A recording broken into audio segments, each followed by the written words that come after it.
اللهم صل على محمد وآل محمد. اعوذ باللہ من الشیطان اللعین الرجیم. بسم اللہ الرحمن الرحیم. رب اشرح لی صدری ویسر لی امری واحلل عقدۃ من لسانی یفقهوا قولی. ان اللہ وملائکتہ یصلون علی النبی یا ایھا الذین آمنوا صلوا علیہ وسلموا تسلیما.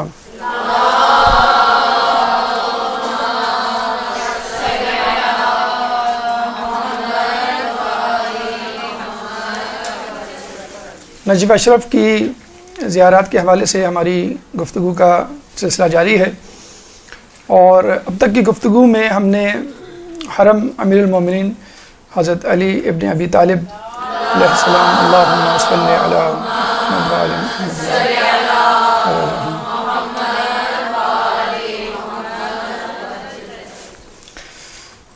کو دیکھا ہے اور وہاں پہ موجود مقامات کا مشاہدہ کیا ہے، اور اب ہم حرم کو مکمل کرنے کے بعد حرم سے باہر جا رہے ہیں. اور حرم سے جب ہم باہر جاتے ہیں یا کسی بھی زیارت کے اسپاٹ پہ یا ہوٹل میں اسٹے کے بعد کہیں جاتے ہیں تو وہ زیارات دو قسم کی ہوتی ہیں، ایک پیدل زیارات اور ایک بائی روڈ زیارات. تو پیدل زیارات یعنی نجف کے اندر اندر آپ جتنا گھوم سکتے ہیں اپنی ٹانگوں کو استعمال کرتے ہوئے، تو وہ زیارات آج ہمیں انشاءاللہ طے کرنی ہیں. اور ویسے تو جو اس فوٹوگراف میں اس پکچر میں آپ کو نظر آ رہی ہیں وہ تقریباً 14 مقامات ہیں، لیکن ہم ان 14 سے زیادہ انشاءاللہ مقامات کی سیر کریں گے، ان کی زیارات کریں گے، اور ان کی لوکیشن یعنی وہ کہاں کہاں موجود ہیں یہ بھی دیکھیں گے. اس کے پیچھے پس منظر کیا ہے، تاریخی شواہد، واقعات، اور ہمارے لیے کیا مثالیں عبرتیں ہیں. حرم مطہرہ امیر المومنین سب سے پہلے، اور یہ ہم کر چکے. اس کے بعد مقام امام زین العابدین علیہ السلام نمبر 2. نمبر 3 صافی صفا یمانی. نمبر 4 ہود و صالح علیہ السلام کی قبر مبارک، لیکن یہ ہم نہیں کریں گے آج، کیونکہ ہم اس کو وادی اسلام میں کور کریں گے جو انشاءاللہ اگلی نشست میں ہوگا. تو حرم مطہر امیر المومنین نہیں کریں گے ہم کیونکہ ہم کر چکے، اور ہود و صالح ہم نہیں کریں گے کیونکہ ہم نیکسٹ ٹائم اس کو وادی اسلام میں شامل کر کے ان کی زیارات سے متعلق گفتگو کریں گے. نمبر 5 مسجد شیخ توسی. نمبر 6 مرقد صاحب جواہر. نمبر 7 مرقد کاشف الغطاء. نمبر 9 مسجد ہندی و کتب خانہ آیت اللہ سید محسن الحکیم اور ان کی مرقد. پھر کتب خانہ امیر المومنین و مرقد علامہ حسین امینی. نمبر 11 بیت امام خمینی. نمبر 12 مرقد و مدرسہ آیت اللہ عبداللہ سبزواری. نمبر 13 مسجد شیخ انصاری. اور نمبر 14 کتب خانہ امام حسن علیہ السلام. تو یہ 14 اسپاٹس آپ کے سامنے ہیں. 14 میں سے ہم 12 کریں گے، 2 کیوں نہیں کریں گے اس کی وجہ ہم نے بتلا دی. لیکن اس کے باوجود اس سے ہٹ کر بھی یعنی ان 14 یا 12 سے ہٹ کے بھی انشاءاللہ ہم زیارت کریں گے. جیسے بیت آیت اللہ سستانی اس میں ہے، لیکن جو 4 مراجع میں سے 3 جو ہیں جیسے سعید الحکیم ہیں اور اسحاق فیاض ہیں، بشیر نچوی ہیں، انشاءاللہ ان کے بارے میں ہم گفتگو کریں گے. اسی طرح دیگر چند اور زیارات بھی اس میں ہم شامل کریں گے. لیکن چونکہ یہ فوٹوگراف ہے اور فوٹوگراف میں بائی نمبرز ان کی نشاندہی ہے، اور اس کی وجہ بھی ہے کہ جو میپ ہے لوکیشن میپ اس میں اسی طرح کے نمبر ڈلے ہوئے ہیں. تو آپ مثلاً یہ 14 آپ کے پاس زیارات ہیں، تو ان زیارات کے لیے آپ کو کہاں جانا ہے؟ ٹھیک ہے، قافلے آپ والے آپ کو لے کے جائیں گے، بہت اچھی بات ہے، ان کے ڈسپوزل پہ آپ ان کے پیچھے پیچھے چلتے رہیں. لیکن بعض اوقات یہ ہوتا ہے کہ آدمی اکیلے جا رہا ہوتا ہے تو وہ کر لے گا. بعض اوقات قافلے والے بھول جاتے ہیں یا نہیں کروانا چاہتے تو آپ ان کو یاد دلا سکتے ہیں، نشاندہی کر سکتے ہیں. بعض اوقات یہ بھی ہوتا ہے کہ آپ ان کے ساتھ جاتے تو ہیں، کسی وجہ سے کسی دن دیر سے اٹھے یا کسی وجہ سے اس دن نہ جا سکے، مثلا طبیعت کی ناسازی کی وجہ سے وادی اسلام نہیں جا سکے آپ. اب لوگ بڑے پریشان ہوتے ہیں، وادی اسلام نہیں گئے، ہماری تو زیارت چھٹ گئی. اب وہ بیچارے 5 دن نجف اشرف میں رہتے ہوئے وادی اسلام خود سے نہیں جاتے ہوئے، ڈرتے ہوئے. اس میں کیا ایسا مسئلہ ہے؟ شیخ طوسی کے گیٹ پہ آپ جائیں، واکنگ ڈسٹینس پہ، جیسے روڈ اینڈ ہوگا سامنے وادی اسلام میں، آپ خود جا کے تھوڑا سا آگے جائیں، سیدھے ہاتھ پہ مرقد، ہود اور صالح علیہ السلام میں. کون سا ایسا بڑا مسئلہ ہے؟ تو یہاں یہ دکھانے کا مقصد یہی ہے کہ ہمت کر کے خود بھی، اور ویسے بھی قافلے والوں کے پاس ڈیزگنیٹڈ ڈیز ہوتے ہیں، لمیٹڈ ان کے پاس وسائل ہوتے ہیں، اور جو انہوں نے پہلے سے ایک فارمولا ٹائم ٹیبل بنایا ہوا وہ اس کے حساب سے چل رہے ہوتے ہیں. اور ظاہر سی بات ہے اسی وجہ سے وہ آپ کو 24 آور انگیج بھی نہیں کرتے. کبھی صبح ہوئی تو رات میں زیارت نہیں ہوئی، رات میں ہوئی تو صبح نہیں ہوئی، کبھی شام میں ہوئی، کبھی 2، کبھی 1 زیارت، کبھی جلدی آ گئے، اس طرح وغیرہ وغیرہ. ٹھیک ہے، جس وقت آپ نہیں جا رہے، یعنی صبح زیارت تھی، انہوں نے کہا کہ اب رات میں مجلس ہوگی، ظہر سے لے کے مغرب تک، ظہرین سے مغربین تک، یہ آپ کو 4 گھنٹے 6 گھنٹے مل گئے، تو آپ ان زیارتوں کو ہو کے آ جائیں جو انہوں نے نہیں کر پائے. اور اکثر یہ ہوتا ہے کہ جب آپ کسی مقام سے زیارت کر کے نکلتے ہیں تو وہ 1 یا 2 دن آپ کو فری چھوڑ دیتے ہیں. لوگ جو بیوقوفانہ حرکت کرتے ہیں وہ کیا کرتے ہیں؟ شاپنگ. پورا دن 2 دن 3 دن جو ہے وہ شاپنگ میں گزار دیتے ہیں، یا جتنا بھی ٹائم ملتا ہے. عموماً لوگ یہی کرتے ہیں، مطلب بالکل ہول اینڈ سول انہوں نے قافلے والوں پہ چھوڑا ہوا ہوتا ہے کہ جو وہ دکھائیں گے وہ ہم دیکھیں گے، جو نہیں دکھائیں گے ہم آنکھ بند کر لیں گے. شیخ طوسی گیٹ پہ شیخ طوسی کی مرقد ہے، اور شیخ انصاری سامنے ان کی وہ ہے مسجد، ان کی جو قبر مبارک ہم نے آپ کو بتایا، جیسے آپ باب کبیر سے انٹر ہوتے ہیں تو یہ سب چیزیں آمنے سامنے ہوتی ہیں، لیکن آپ نے قسم کھا رکھی ہوتی ہے. جب تک قافلے والے ہمیں انگلی پکڑ کے نہیں لے جائیں گے، مولانا صاحب انگلی رکھ کے نہیں بتائیں گے یہ صالح کی خبر ہے، یہ ہود کی خبر ہے، یہ فلاں جگہ، یہ فلاں جگہ، ہم اس وقت تک نہیں دیکھیں گے. تو یہ ناکار خدا رہا، آپ کے پاس میپ موجود ہے، آپ کے پاس کتابیں موجود ہیں، آپ کے پاس معلومات ہیں، تو آپ جتنی زیارات کر سکتے ہیں.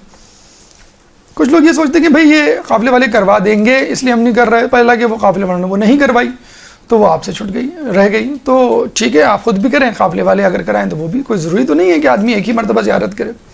دیکھیں یہ جو 14 زیارات ہیں، ان کے جو اسپاٹس ہیں وہ اچھی طرح سمجھ لیجئے.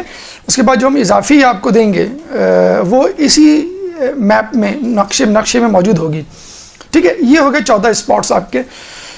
یہ ہے نقشہ، یہ نقشہ آپ کو بالکل اسنیپ شاٹ لینا ہے آپ کو اپنے ذہن میں، اور اس کو یاد کر لینا ہے. میں اجمالی طور پہ آپ کو بتلا دیتا ہوں کہ کون سی چیز کہاں پر ہے تاکہ آپ کو یاد رکھنے میں آسانی ہو. نجف کو ہم نے 4 میں ڈیوائڈ کیا ہے. مشراق اوپر نارتھ پول ہوتا ہے، ہمیشہ یاد رکھیں، جب بھی کوئی میپ جغرافی میں کسی بھی بک میں دکھایا جائے اوپر نارتھ پول ہوتا ہے، ہمیشہ یاد رکھیں. ٹھیک ہے، اور نیچے جو ہے وہ ساؤتھ پول ہوتا ہے. اور آپ نے بچپن میں پڑھا بھی ہوگا، سیدھے ہاتھ پہ ایسٹ ہوتا ہے، الٹے ہاتھ پہ ویسٹ ہوتا ہے. تو یہ تو east and west, north and south کی بات ہو گئی. تو آپ نے دیکھا کہ یہ جو نجف ہے اس کو ہم کہتے ہیں پرانا نجف. یہ جو لائن ہے یلو، تقریباً سرکولر سمجھ لیں، ریکٹینگل اسکوائر جو بھی ہے، یہ پوری لائن کے اندر یہ ہے پرانا نجف. اور اس کے بعد جو بھی نجف ہے وہ ہے نیا نجف یا آؤٹ سائڈ نجف. تو وادی اسلام جو ہے وہ نجف کے اندر نہیں، نجف کے باہر ہے. ٹھیک ہے، نجف میں 4 محلے ہیں. مشراق نارتھ پول کی طرف سیدھے ہاتھ پر، اور اگر آپ باب کبیر سے انٹر ہو رہے ہیں، ہم نے بتایا تھا باب کبیر وہ باب ہے کہ جب آپ انٹر ہوں گے تو جب آپ مولا کی مرقد پہ جائیں گے تو آپ پائندی سے انٹر ہوں گے، اسی کو آپ اپنا 0 پوائنٹ یا ریفرنس پوائنٹ بنائیں. ٹھیک ہے، دیکھیں یہ میں آپ کو بتاتا ہوں، یہ سوق کبیر، سوق الکبیر، بڑا بازار، اور اسی حوالے سے دیکھیں لکھا ہوا بھی بازار بزرگ، اور اسی نام کی وجہ سے، اسی بازار کی وجہ سے یہ جو گیٹ ہے، یہ والا گیٹ، یہ والا، دیٹ از کالڈ باب کبیر. یہی ہم نے آپ کو بتایا تھا، یہیں سے انٹر ہونا ہے آپ کو. ٹھیک ہے، اس کو ریفرنس پوائنٹ 0 پوائنٹ بنا لیں ہم، تو ہم کیا کہیں گے؟ مشراق کا محلہ ہمارے سیدھے ہاتھ پہ ہے، براق ہمارے الٹے ہاتھ پہ ہے. ٹھیک ہے، مشراق کے ساتھ عمارہ اور براق سے آگے حویش. ٹھیک ہے، یہ ہے باب کبیر. باب کبیر کے سیدھے ہاتھ پہ ایک روڈ جاری ہے جو بالکل اکراس نجف ہے، فرام اینڈ ٹو اینڈ، شارع امام زین العابدین فرام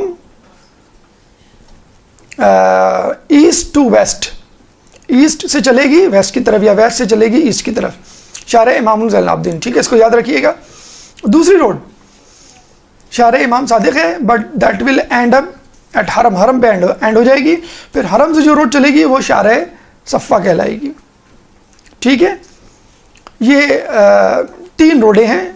امام زین العابدین والی روڈ جو اینڈ ٹو اینڈ ہے اکراس دا نجف، شارع امام صادق ایسٹ سے لے کر حرم تک، اور شارع صفا جو ہے حرم سے لے کر اینڈ تک. ٹھیک ہے، اب آ جائیں نارتھ ٹو ساؤتھ جو روڈز آ رہی ہیں. شارع توسی نارتھ سے آ رہی ہے حرم کی طرف. ٹھیک ہے، اور شارع توسی ہی کی ڈائریکشن میں اگر آپ چلتے چلے جائیں تو دوسری طرف اگر آپ نکلیں گے تو وہ شارع رسول ہے. ٹھیک ہے، تو نارتھ سے ساؤتھ کی طرف جو روڈز آ رہی ہیں شارع توسی حرم تک، اور حرم سے آگے شارع رسول. ٹھیک ہے، 3 اور 2 یہ 5 روڈز ہو گئی. اچھا، اب آ جائیں اطراف کی روڈ. مشراق کے اطراف جو روڈ ہے وہ شارع محیط، اور شارع رسول سے آگے ہے شارع بنات الحسن،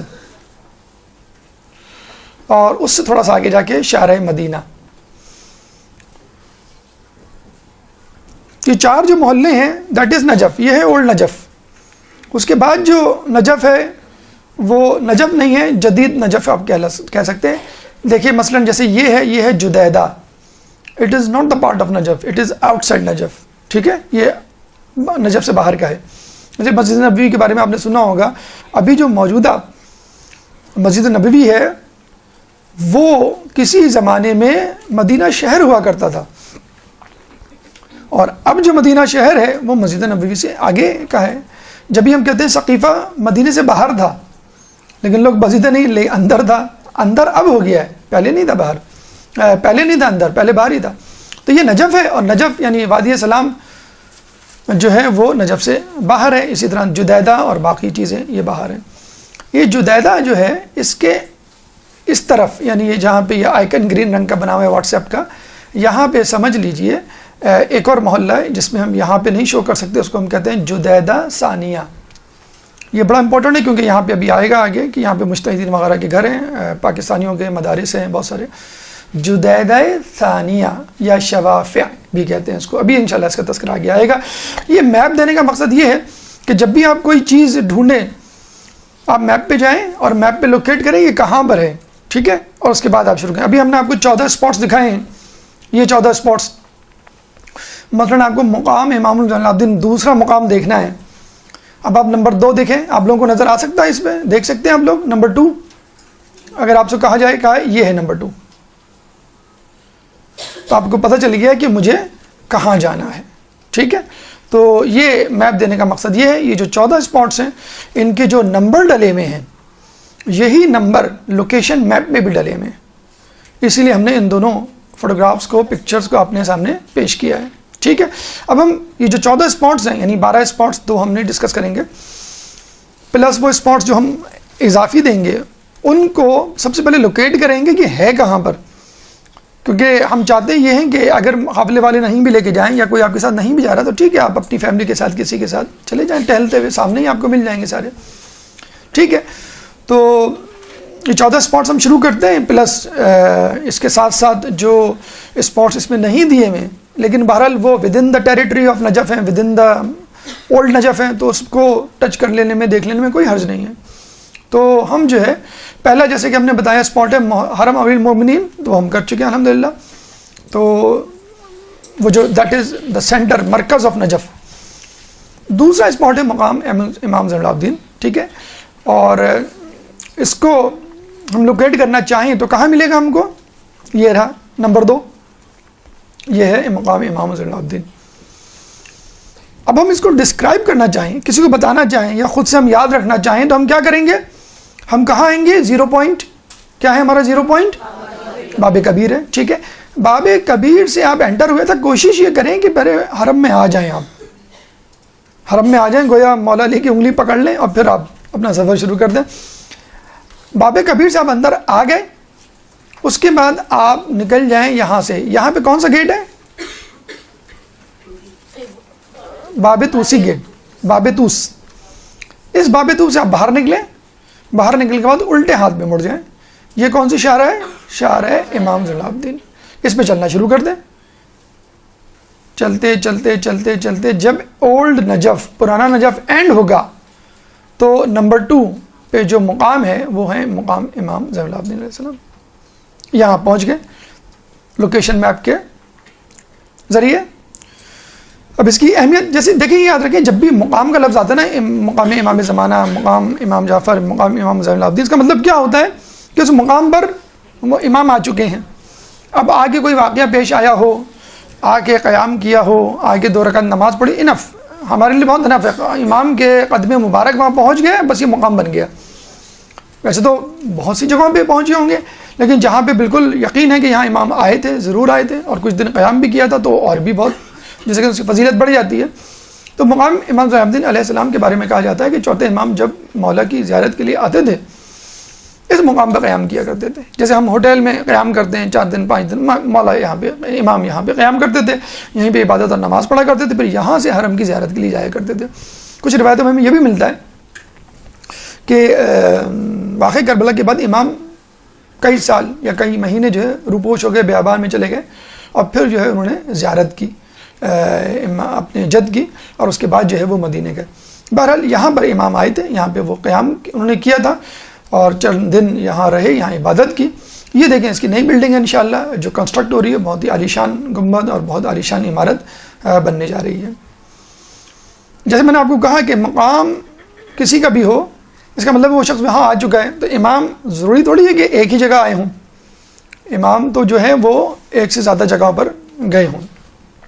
تو موصل میں بھی ایک جگہ ہے کہ جہاں پر مقام امام زین العابدین ہے, اور جس پہ ابھی پچھلے دنوں داعش نے قبضہ کر لیا تھا, تو اس مقام کو داعشیوں کے قبضے سے چھڑوایا گیا ہے. اب آ جائیں مقام صفا یمانی نمبر 3.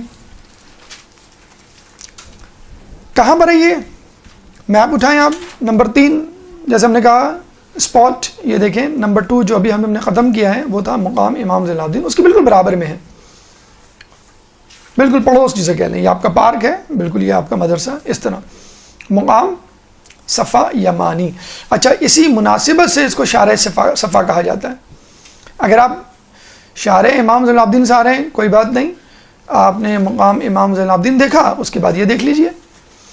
ہو سکتا ہے آپ کا ہوٹل ہو ہی شارع صفا پہ, یہاں پہ کافی ہوٹل ہیں, ہمارا ہوٹل بھی یہیں تھا, شارع صفا ہی پہ ہوٹل ہو, تو آپ یہیں سے آ جائیں, کوئی بات نہیں.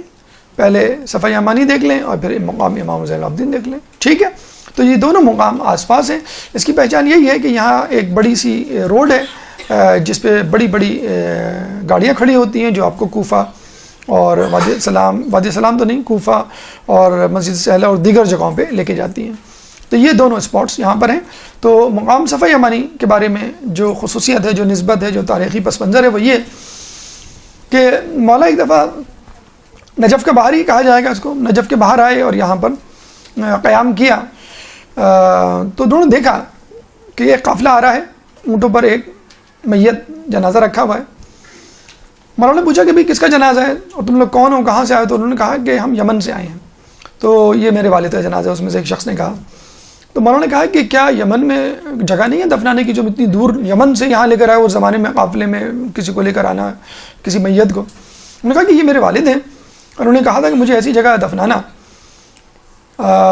کہ جہاں پہ ایک ایسا شخص رہتا ہے کہ جس کی شفاعت عرب کے 2 بڑے قبیلوں ربیعہ اور مضر کے لوگوں کی شفاعت کے برابر ہے, یعنی اتنے لوگوں کو وہ بخشوا سکتا ہے.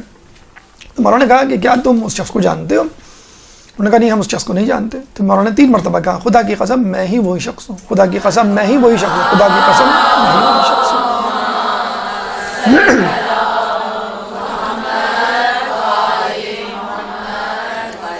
یہ اندر زری ہے اور یہ سامنے اس کا زیارت نامہ ہے. جو دوسری خصوصیت اگر آپ غور سے پڑھیں, جو بورڈ لگا ہوا ہے باہر, مقام امیر المومنین امام امیر المومنین علی ابن ابی طالب و مرقد عبد الصالح موالی, یہ اس کا اصل نام ہے, اسیب یمانی. اچھا, مقام امیر المومنین کیوں کہا جاتا ہے؟ کچھ لوگ کہتے ہیں کہ یہاں پہ مولا آیا کرتے تھے اور مناجات کیا کرتے تھے، اور کچھ لوگ کہتے تھے کہ یہ وہی مقام ہے جہاں موسیٰ علیہ السلام نے اللہ سے کلام کیا تھا، اور جب تجلی پڑی تھی تو وہ پہاڑ ریزہ ریزہ ہو گیا تھا، اور اب وہ ہموار زمین بن گئی ہے۔ تو مولا وہیں پہ آتے تھے مناجات کرنے اللہ سے، جہاں پہ موسیٰ علیہ السلام پہلے آ چکے تھے۔ تو مقام امیر المومنین بھی ہے اور مقام صفا یمانی بھی ہے۔ نمبر 5، مرقد مسجد شیخ توسی، ہود و صالح ہے نمبر 4، جس کے بارے میں ہم نے بتایا ہے کہ وہ ہم وادی اسلام میں کور کریں گے۔ یہ دیکھیں نمبر 4 ہے۔ آپ لوگ چاہیں گے کہ یہاں سے ہم اتنی دور چلے جائیں پھر واپس آئیں؟ نہیں چاہیں گے نا، تو جو قریب قریب کی زیارتیں پیدل زیارت وہ ہم کر رہے ہیں۔ تو نمبر 4 آپ بعد میں کر لیے گا۔ نمبر 5 کہاں ہے؟ نمبر 5 یہ رہا نمبر 5۔ اچھا، یہ نمبر جو 5 ہے زیارت کا اسپاٹ، یہ ہے مسجد توسی، اور بڑی مظلوم مسجد ہے یہ کس حوالے سے کہیں گے کہ شاید ہی کوئی زائر ہو جو اس مسجد کو نہ دیکھتا ہو۔ کیوں کہ جب اس مسجد پر جب ہم وادی السلام جاتے ہیں تو آپ کو اس مسجد میں مسٹ آنا ہوتا ہے۔ اس گیٹ پہ کہا جاتا ہے کہ سب لوگ باب طوس پہ جمع ہو جائیں۔ باب طوس پہ جمع ہوتے ہیں تو لوگ پیدل چلنا شروع کر دیتے ہیں، پکی سڑک ہے۔ جو بوڑھے ہوتے ہیں وہ شٹل سروس آج کل چل گئی ہے، وہ اس پہ بیٹھ جاتے ہیں، تو ہر کوئی یہاں سے گزرتا ہے۔ لیکن بس وہی بات ہے کہ اگنورنس، جہالت، غفلت، کہ لوگ مسجد توسی کو دیکھنا گوارا نہیں کرتے جس میں شیخ توسی دفن ہے۔ اور شیخ توسی نہیں، سید مہدی بہرالعلوم بھی دفن ہے۔ اتنی بڑی شخصیات، مطلب جن کا ابھی تذکرہ آگے آئے گا تو آپ کو اندازہ ہوگا کہ کتنی بڑی زیارت ہے جو ہم مس کر دیتے ہیں۔ اور وہاں بیٹھ کے آپ باتیں کر رہے ہوتے ہیں، گپ شپ کر رہے ہوتے ہیں، بعض اوقات غیبت کر رہے ہوتے ہیں کہ فلانی آئے فلانی آئے۔ تو دیکھیں، فرض کر لیں آپ کو یہیں پہ جانا ہے تو آپ کیا کریں گے؟ مدینے باب کبیر پہ آئے یا انٹر ہوئے، الٹے ہاتھ پہ باب قبلہ ہے اور سیدھے ہاتھ پہ باب طوس، ٹھیک ہے، باب طوسی، ٹھیک ہے۔ سیدھے ہاتھ پہ اگر آپ جائیں گے باہر روڈ پہ، اگر چلتے چلے گئے تو یہ تو آپ وادی اسلام پہنچ جائیں گے، یہ پورا وادی اسلام۔ نہیں، وہاں نہ جائیں آپ، پہلے بالکل باب طوسی پہ جو لیفٹ ہینڈ پہ 5 نمبر یہ نظر آ رہا ہے آپ کو، یہ ہے آپ کا مسجد توسی، مرقد توسی، یا اور مرقد سید بہرالعلوم، 3 چیزیں ہیں۔ اصل میں یہ کیا تھا؟ شیخ توسی کا گھر تھا۔ شیخ توسی یہاں پر آئے تھے، کہاں سے؟ کاظمین بغداد سے، اور یہاں رہے تھے۔ یہ گھر بھی تھا، ان کا مدرسہ بھی تھا، اور جب ان کا انتقال ہوا تو انہوں نے کہا کہ اس کو مسجد بنا دینا۔ انتقال سے پہلے وصیت کی کہ اس کو مسجد بنا دینا، تو ان کی وصیت کے مطابق اس کو مسجد میں کنورٹ کر دیا گیا۔ شیخ توسی محمد ان کا نام تھا، اصل نام، طوس کے رہنے والے تھے، طوس میں ثنا آباد کے۔ تو بزرگ شخصیت، بہت عالم شخصیت، نام ان کا شیخ پڑ گیا، جس طرح ہمارے یہاں سر جو کہا جاتا ہے پڑھانے والے کو۔ تو یہ آئے پہلے ایران سے ہجرت کر کے کاظمین میں انہوں نے شاگردگی اختیار کی، شیخ مفید کی، 5 سال ان کے شاگرد رہے، اور انہی کی رہنمائی میں انہوں نے کتاب لکھی معرکۃ الآراء، تہذیب الاحکام۔ تہذیب الاحکام کیا ہے؟ ہماری جو کتب 4 ہیں ان میں سے ایک کتاب۔ اس کے بعد شیخ مفید کے شاگرد شریف مرتضیٰ، جو کہ بھائی ہیں شریف رضی کے، سید رضی کے، آپ نے سنا ہوگا 2 کا نام، کاظمین میں ہیں، ان کی شاگردگی میں رہے، اور پھر ان کی شاگردگی میں کتاب لکھی استبصار، یہ بھی کتب 4 میں شامل ہے۔ تو ہماری 4 کتابوں میں 2 کتابوں کے مؤلف مصنف کون ہیں؟ شیخ توسی ہیں۔ یعنی 50% آف دا روایات، 50% آف دا نالج ہمارے دین کی کس سے آئی ہے؟ شیخ توسی سے آئی ہے۔ ریٹن مٹیریل شیخ توسی نے دیا ہم کو 50%۔ تو کتنی بڑی شخصیت ہے، اگر ہم ان کی زیارت مس کر دیں کتنی بڑی جو ہے کوتاہی ہم کریں گے۔ جو ہماری 4 کتابیں ہیں اتفاق سے، وہ سب کے سب محمد نامی افراد نے لکھی ہے۔ تو ان 4 کتابوں کے لکھنے والے افراد کہلاتے ہیں محمد ثلاثہ۔ 4 کتابوں کے لکھنے والے کیا کہلاتے ہیں؟ ان کا نام ہونا چاہیے محمد اربا، تو نہیں ہے، کیوں؟ شیخ طوسی نے 2 کتابیں لکھی ہیں، تو وہ 3 محمد رہ گئے۔ اچھا وہاں پہ پھر جب سلجوقیوں نے حملہ کیا، چنگیزیوں نے حملہ کیا، اور بہت ہی خطرناک حملہ تھا، انہوں نے جو ہے سب کچھ جلا دیا۔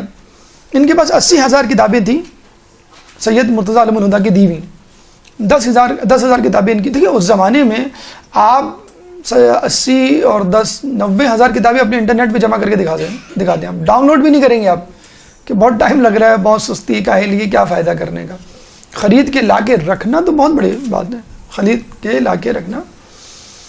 ہماری جو نجف کے عالم سے بات ہوئی تھی ابھی پچھلے دنوں، جب ہم گئے تھے تو وہ بتا رہے تھے کہ میرے گھر میں 1 لاکھ مالیت کی کتابیں ہیں، ان کو اتنا شوق ہے ماشاءاللہ ابھی بھی کتابیں۔ بہرحال وہاں کی فضا ہی ایسی ہے، کہتے ہیں کہ نجف کی فضاؤں میں علم ہے۔ ایک دفعہ عالم دین پاکستان کے گئے اور کھڑکی کھول کے بیٹھے ہوئے تھے، بلکہ میں آپ کو نام بھی بتا دوں، ہمارے یہی ہیں انچولی کے غالب جوہری، کھڑکی کھول کے بیٹھ کے کسی نے کہا مولانا صاحب کیا کر رہے ہیں آپ، لو میں کھڑکی کھول کے کہا تم کو معلوم نہیں ہے یہاں کی فضاؤں میں بھی علم ہے، تو یہاں کی لو سے اور یہاں کی ٹھنڈی ہوا سے اگر سردی ہو تو نہیں ڈرو۔ سید مرتضیٰ عالم الہدیٰ کے بعد 12 سال تک مرجعیت کے انہوں نے جو ہے وہ فرائض انجام دیے، بہت بڑی مدت ہے جو انہوں نے گزاری۔ 448 میں یہ نجف آئے۔ نجف شہر تو چھوڑیں، قریہ بھی نہیں تھا، رہنے کی جگہ ہی نہیں تھا اس زمانے میں۔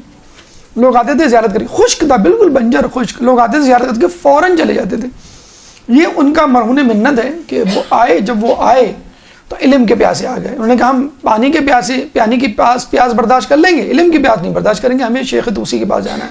یہاں کے آباد ہوئے، ان کے درس میں ہزار اسٹوڈنٹ شامل ہوا کرتے تھے، 300 تو مجتہدین ہوا کرتے تھے، اور یوں سمجھ لیں کہ بالکل ایک میگنیٹ کی طرح انہوں نے کھینچ لیا تھا لوگوں کو۔ اور آپ کو معلوم ہے جب لوگ کسی جگہ جمع ہو جائیں تو کوئی ہوٹل بھی کھولتا ہے اس کے ساتھ، کوئی جو ہے وہ درزی کی دکان بھی کھولتا ہے، کوئی کھانے پکانے کی دکان بھی کھولتا ہے، کوئی پانی کے لیے بندوبست بھی کرے گا، تو وہ خود ایک دوسرے کی ضروریات جو ہے وہ حل کر رہے ہوتے ہیں۔ تو وہ ماشاءاللہ دیکھتے ہی دیکھتے شیخ طوسی کے آنے کی وجہ سے پہلی مرتبہ وہ ایک شہر میں تبدیل ہوا، اور حوزہ تو خیر بنا ہی، پہلی مرتبہ ہزار اسٹوڈنٹ، ہزار علماء اور 300 اس میں مجتہد، بہت بڑی بات۔ یہ ان کی مرقد ہے شیخ طوسی کی، جو کہ انہوں نے وصیت کی تھی کہ مجھے میرے گھر میں دفنانا اور میرے گھر کو مسجد میں تبدیل کر دینا۔ تو ان کا گھر جو ہے بیسیکلی وہ گھر ہے ان کا، تو وہ مسجد طوسی میں تبدیل ہو گیا ہے، اور ان کی مرقد بھی یہیں پر ہے۔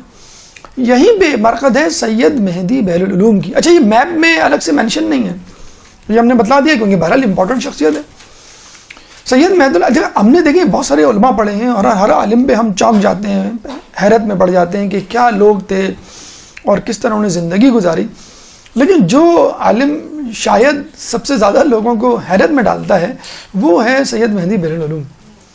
کس وجہ سے؟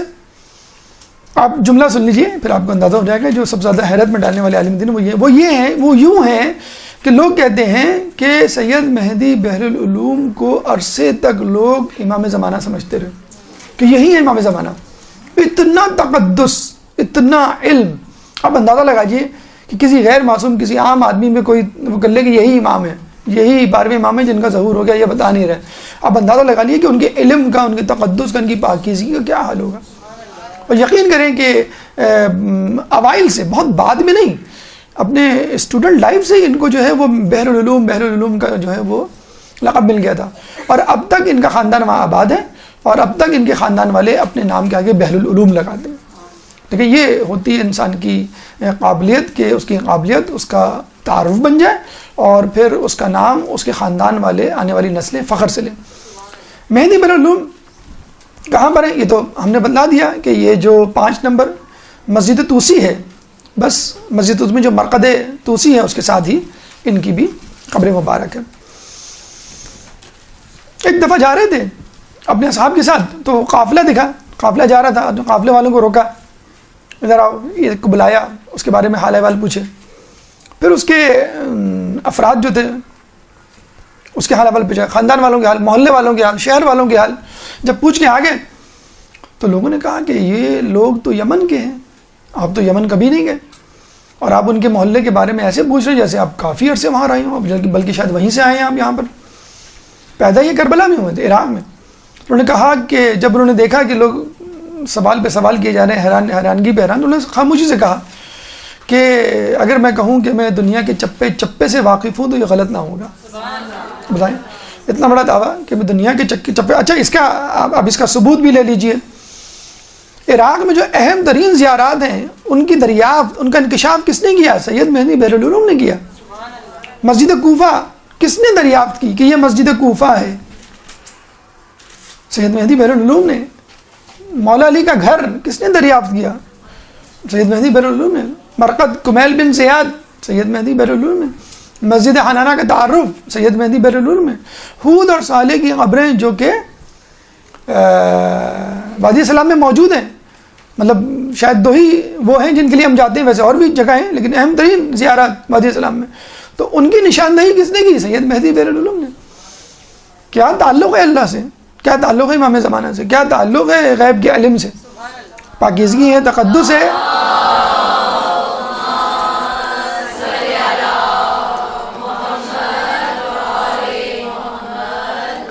تو یہ جو دریافتیں ہیں سید مہدی بہر العلوم ہی کی وساطت سے ہم تک پہنچی ہیں.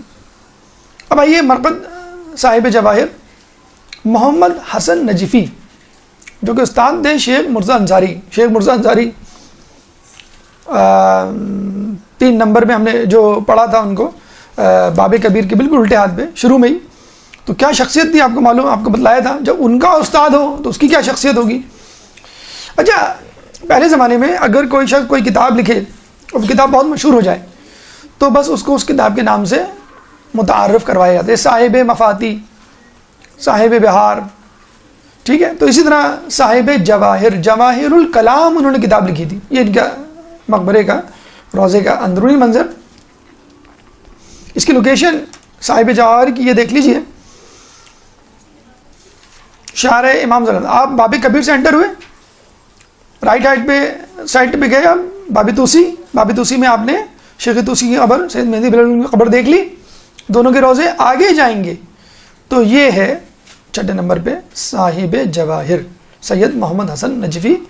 استاد ہیں کس کے؟ شیخ مرزا انصاری کے. صاحب جواہر یعنی جواہر الکلام نامی کتاب. ان کے بارے میں کہا جاتا ہے کہ پہلی مرتبہ مرجعیت نے مرکزیت اختیار کی، یعنی یونانیمسلی، انڈاؤٹڈلی، بلا شبہ، بغیر کسی اختلاف کے اس زمانے میں یہ واحد مرجع ہوا کرتے تھے. آج کل کے زمانے میں بہت سارے مراجعین ہیں جو جس کو عالم سمجھتا ہے اس کی تقلید کر لے، لیکن اپنے زمانے میں پہلی مرتبہ تاریخ میں ہوا تھا کہ تمام کے تمام لوگ کسی ایک کی مرجعیت پر متفق ہو گئے تھے. اور اگر ایسا ہو جائے تو بہت اچھی بات ہوتی ہے. وسائل ایک کے ہاتھ میں ہوتے ہیں اور ان کی ڈسٹریبیوشن آسان ہوتی ہے، لیکن یہ کہ بشرط یہ کہ وہ سب کے نزدیک عالم بھی ہو. تو شیخ محمد حسن نجفی کی ایک کمال جو ہے ان کا وہ یہ ہے کہ اپنے زمانے میں مرکزیت انہوں نے دی. مطلب مرکزیت کیا دی، وہ خود اتنے بڑے عالم تھے کہ لوگ کسی اور کو ان کے سامنے تقلید کے قابل سمجھتے ہیں. جواہر الکلام ان کی کتاب ہے جس کے بارے میں ان کے شاگرد شیخ مرزا انصاری فرماتے ہیں جواہر الکلام اور وسائل شیعہ، یہ 2 کتابیں پڑھے بغیر کوئی آدمی مجتہد بن ہی نہیں سکتا. شیخ مرزا انصاری کتنے بڑے عالم.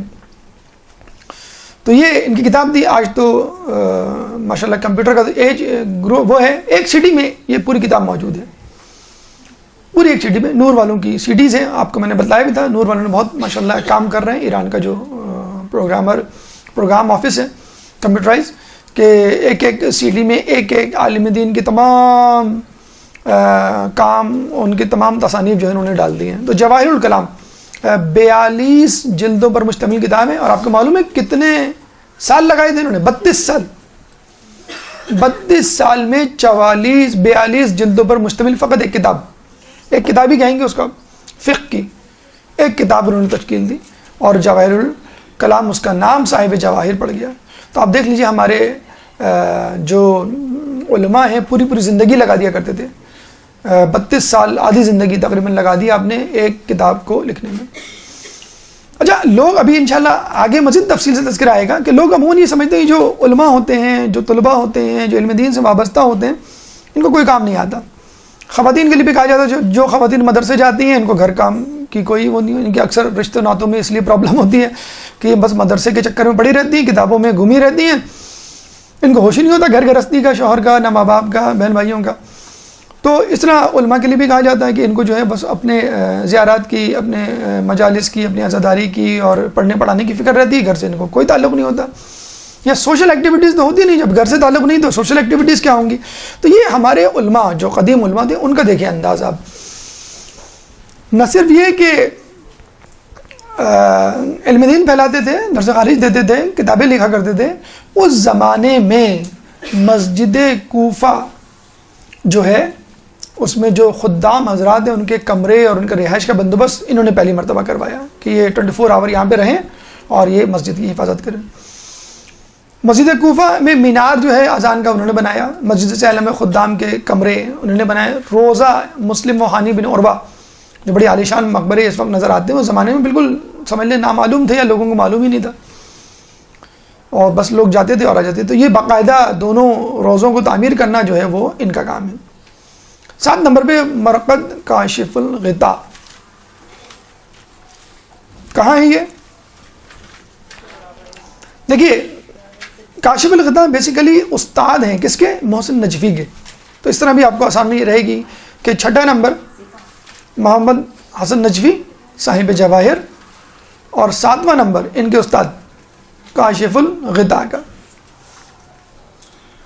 حالات زندگی مالک اشتر ان کے آباء و اجداد میں شامل ہے، مالک اشتر کے خاندان سے ان کا تعلق ہے. کتاب انہوں نے لکھی کشف الغطاء، اس وجہ سے ان کا نام کاشف جو ہے وہ کشف کرنے والے کو کہتے ہیں. اور دیکھیں ان کی مرقد پہ بھی لکھا ہوا ہے کہ صاحب کتاب کشف الغطاء، جس میں اصول بھی ہیں، عقائد بھی ہیں اور فقہ کی جو ہے مشکل ترین الجھنوں کو بھی انہوں نے سلجھایا ہے. بیت آیت اللہ سستانی 8 نمبر پہ، یہ بھی زیارت کا مقام ہے. دیکھیں زیارت کا مطلب یہ نہیں ہوتا ہے کہ کسی مرحوم کی قبر کی زیارت کی جائے. زیارت کسی زندہ کی بھی کی جاتی ہے، بلکہ زندہ کی جائے تو زیادہ بہتر ہے. وہی شخص اگر مر گیا ہو اس کی زیارت اس کی زندگی میں زیادہ بہتر ہے، معصوم کی غیر معصوم. آپ جب نکلتے ہیں یہ آقا سستانی کا اندر کا گھر اور علماء مجتہدین کے گھر میں کتابوں کے علاوہ اور کچھ نظر نہیں آتا. اب کہیں جا کے انہوں نے کرسیاں ڈالی ہیں 4-5 سال پہلے، خود کچھ اپنی صحت کی وجہ سے کہ بہت زیادہ دیر بیٹھ نہیں سکتے، اور خود کچھ لوگوں کی وجہ سے کہ جو نیچے بیٹھنے میں ذرا پرابلم محسوس کرتے ہیں یا غیر مندوبین آ جائیں تو ان کے لیے، ورنہ اس سے پہلے وہ نیچے ہی کی ان کی نشست تھی. یہ دیکھیں آپ باب کبیر پہ آئے تھے، پھر دوبارہ 0 پوائنٹ پہ ہم لے لیتے ہیں. ویسے تو ظاہر سی بات ہے اگر آپ گھوم ہی رہے ہیں اور سامنے شیخ توسی باب توسی آ گیا ہے تو آپ باب توسی سے نکل کے فوراً مسجد توسی چلے جائیں. ضروری نہیں کہ آپ دوبارہ باب کبیر پہ جائیں. ایسے ہم 0 پوائنٹ اور ریفرنس لیول پہ ہم نے آپ کو بتایا. یہ ہے باب کبیر 0 پوائنٹ. سیدھے ہاتھ میں باب توسی تھا، الٹے ہاتھ پہ باب قبلہ ہے، الٹے ہاتھ پہ. بس اس باب قبلہ سے آپ باہر نکلیں یا آپ باہر نکلیں، یہ کہلاتی ہے شارع رسول. اسی شارع رسول پر 8 نمبر یہ دیکھیں الٹے ہاتھ پر. آپ کو پتہ بھی نہیں چلے گا، لگے گا ہم بوری بازار کی کسی گلی میں آ گئے. دکانیں اور کچھ جگہوں پہ آپ کو لوگ کھڑے ہوئے نظر آئیں گے، تو آپ سمجھ جائیے گا کہ یہاں پہ جو ہے وہ کچھ ہے.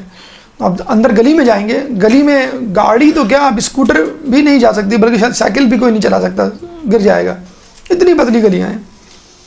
ٹھیک ہے، 8 نمبر پہ الٹے ہاتھ پہ بالکل آپ چند گز چلیں گے، چند میٹر، تو آپ کو 8ویں مقام پر یہ 8واں جو اسپاٹ ہے الٹے ہاتھ پہ آپ کو. حالات زندگی سیستان میں پیدا ہوئے. کچھ لوگ کہتے ہیں کہ یہ جو ہے مشہد میں پیدا ہوئے، ان کو سرٹیفکیٹ نہیں مل سکا تھا، ایک برتھ سرٹیفکیٹ کسی وجہ سے مشہد کا، تو سیستان لگ گیا. بہرحال سیستان میں یا جہاں بھی مشہد میں، سیستان زیادہ قرین قیاس ہے، میں پیدا ہوئے اور ابتدائی تعلیم اپنے والد بزرگوار سے، اور اس کے بعد آیت اللہ بروجردی کے بھی شاگرد رہے ہیں. حاصل کرنے کے بعد یہ آئے نجف اور یہاں پر کافی عرصے تک آیت اللہ خوئی کے جو ہے وہ شاگرد رہے، اور پھر انہی کی وساطت سے اور انہی کی تصدیق نامے سے یہ مرجعیت کے درجے پہ پہنچے اور اس سے پہلے اجتہاد کا درجہ بھی آیت اللہ خوئی نے ان کو دیا۔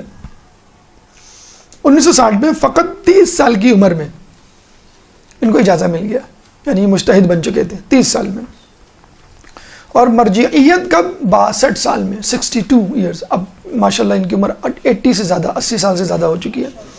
1992 میں آیت اللہ خوئی کا جب انتقال ہوا، انہوں نے باقاعدہ ان کو وصیت کی تھی کہ میری نماز جنازہ جو ہے وہ آغا سیستانی پڑھائیں۔ اس سے لوگ سمجھ گئے تھے کہ کون ان کا جانشین ہوگا، اور ویسے بھی وہ اس کا اظہار پہلے کر چکے تھے۔ جیسے کہ میں نے ابھی بتایا کہ لوگ عموماً یہ کہتے ہیں کہ علماء، مجتہدین، مراجعین ایک الزام ہے خصوصاً نجف کے علماء کے اوپر کہ سیاسی طور پہ ایکٹیو یا موبلائز نہیں ہیں۔ ایسا نہیں ہے۔ اس طرح تو ہم تمام ائمہ کی ہسٹری پڑھ لیں۔ امام موسیٰ کاظم 14 سال جو ہے وہ قید میں رہے، تو کیا وہ ایکٹیو نہیں تھے؟ اپنے قید خانے سے وہ کنٹرول کیا کرتے تھے۔ امام زمانہ ابھی غیبت میں، تو کیا وہ ایکٹیو نہیں ہے؟ وہ اپنی غیبت سے پوری دنیا کو کنٹرول کر رہے ہیں۔ تو ایک نہیں بلکہ 2-3 مثالیں میں آپ کو دیتا چلوں ان کی سیاسی موبلائزیشن کی، ایکٹیویٹی کی۔ 2004 میں یہ bypass 2 bypass operation ان کے ہو چکے ہیں، لیکن اس کے باوجود ماشاءاللہ ہٹے کٹے لوگ ان کے پاس بیٹھے بیٹھے تھک جاتے ہیں، اور یہ نہیں تھکتے۔ ایک سوال کا جواب جو ہے وہ آدھے گھنٹہ جو ہے وہ لگا دیتے ہیں، 2 گھنٹے۔ اچھا 2 گھنٹے تو ہمیں لگے تھے نا، اس کے بعد جو قافلہ آیا اس نے 2 گھنٹے لگائے ہوں گے، جو ہم سے پہلے بھی جو قافلہ اس نے تو 6 گھنٹے یہ اسی طرح بیچارے بیٹھ کے جواب دیتے رہے، اور کبھی یہ نہیں کہا کہ یہ سوال جو ہے اس کا مختصر سا جواب دے دیتا ہوں، یا بہت سوال ہو گئے بس میں ایک سوال کا نہیں۔ اکثر لوگ کمرے سے باہر سے لوگ آتے ہیں اور ان کو اشارہ کرتے ہیں، پھر آتے ہیں پھر ہم کو اشارہ کرتے ہیں، یعنی یہ خود کبھی نہیں تھکے۔ زائرین یا ملاقاتی حضرات وہ تھک جاتے ہیں۔ تو یہ لندن گئے بائی پاس کے لیے، اور کہتے ہیں کہ جب یہ ریکوری فیز میں تھے، اور آپ کو معلوم بائی پاس سرجری کے بعد ریکوری فیز بہت مشکل ہوتا ہے، بہت انٹینسو مانیٹرنگ ہوتی ہے، ECG ہوتا ہے، باقی چیزیں ہوتی ہیں، دیکھنا ہوتا ہے کہ سرجری جو ہوئی ہے وہ کامیاب ہوئی ہے کہ نہیں۔ جب ان کو پتہ چلا کہ بہت زبردست آپریشن ہو رہا ہے نجف میں، اور نجف کے حرم میں، امیر المومنین کے حرم میں مقتدس صدر اور مہدی مشن کے سپاہی اندر موجود ہیں، ان کو محصور کر لیا گیا ہے امریکن آرمی، اینڈ وہ بس ان کو مارنے جا رہے ہیں۔ تو یہ لندن میں یقین کرے اپنے بستر سے اٹھ کے آ گئے فوراً نجف، اور پیدل نجف کے حرم امیر المومنین میں داخل ہوئے، اور مقتدس صدر کو اپنے ہاتھ سے پکڑ کے باہر لے کر آئے اور ان کی جان بچائی۔ مقتدر بہت زیادہ پولیٹیکلی ایکٹیو آدمی، اور لوگ اس زمانے میں لوگ باتیں بنایا کرتے تھے کہ یہ دونوں آپس میں رائول ہیں، ایک ایکٹیو ہے ایک انیکٹیو ہے۔ تو لوگوں کو پتہ چل گیا کہ یہ سب ایک ہیں۔ اگر ایک اختلاف کسی میں ہو جاتا ہے تو وہ ایک حکمت عملی والا اختلاف تو ہو سکتا ہے کہ میں سمجھتا ہوں کہ دشمن کا مقابلہ بندوق سے کرنا چاہیے، ایک دوسرا شخص سمجھتا ہے کہ نہیں اس کا مقابلہ جو ہے ہمیں خاموشی سے کرنا چاہیے۔ تو یہ اختلافات ہوتے ہیں، لیکن اس کا مطلب یہ نہیں ہے کہ آپ یہ کہیں یہ دونوں ایک دوسرے کے خلاف ہیں۔ تو جب یہ مقتدس صدر کا ہاتھ پکڑ کے لے کر آئے تو پوری دنیا کو پتہ چل گیا کہ وہاں کے مراجعین، وہاں کے علماء جو ہے متحد ہیں، اور تمام لوگوں کا ایک ہی کام ہے امام زمانہ کے انتظار کے لیے لوگوں کو تیار کرنا۔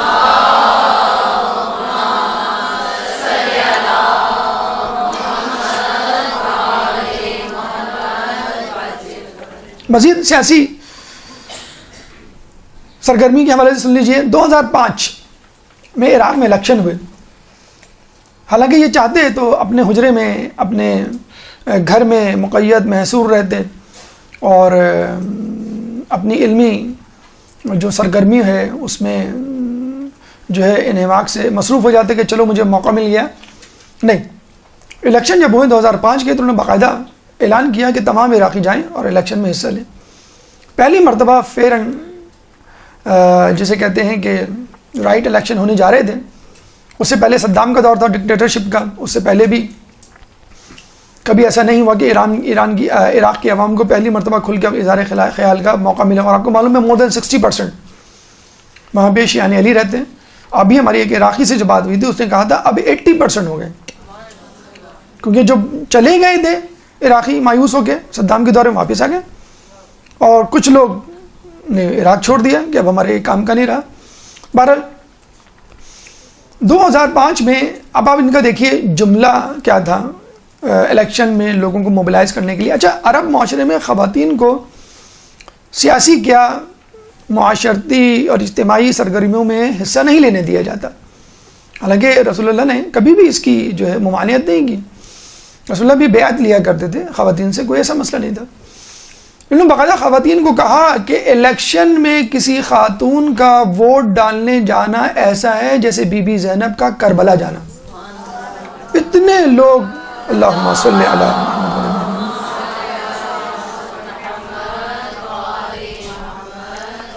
اتنے لوگ بالخصوص خواتین نے ووٹ ڈالا اور نتیجہ حق میں نکلا کہ زیادہ سے زیادہ اس ووٹ ڈالنے کے نتیجے میں شیعہ امیدوار سامنے آئے اور پہلی مرتبہ لوگوں کو احساس ہوا کہ عراق جو ہے وہ شیعہ علی کا, مولا علی کے ماننے والوں کا ملک ہے.